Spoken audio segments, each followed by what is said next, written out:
David, some people would consider the AJA as a controversial organisation. Why do you think that might be?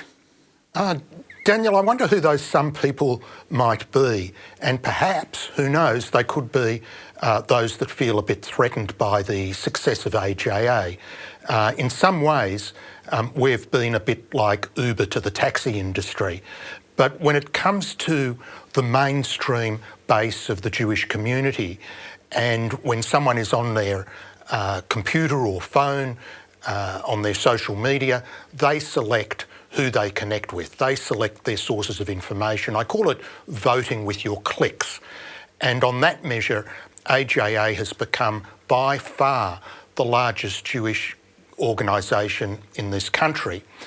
And perhaps we've created a few ripples because we do our advocacy on a more principled values basis rather than political correctness. Well, I can reveal that there are some people, even within the Jewish community and Jewish communal organisations, that have contacted this channel and said, well, you probably shouldn't be talking to AJA. Now, I know that this channel and me personally are not going to be told who we can and can't speak to, but you seem to be copying it from both sides. There's some animosity within the organised Jewish community as well as the broader Jewish community. Who do you think is the bigger threat to the Jewish community? Well, what you've described is completely contrary to Jewish values. I mean, going back to biblical times, Beit Hillel and Shammai had opposite views, and it is a Jewish tradition to have a variety of opinions. If anybody has done any Talmud study, they'll see it is full of arguments between our sages. One person brings a proof, a counter-proof, etc. Sometimes they resolve their views, sometimes they don't.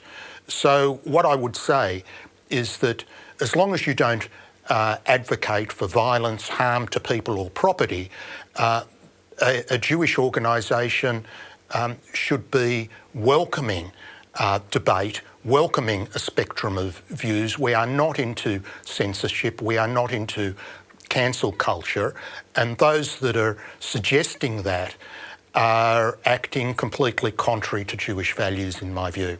Do you think you're perhaps speaking for an underrepresented voice within the Jewish community, or are you perhaps saying things that people think in private but organisations may not be saying in public?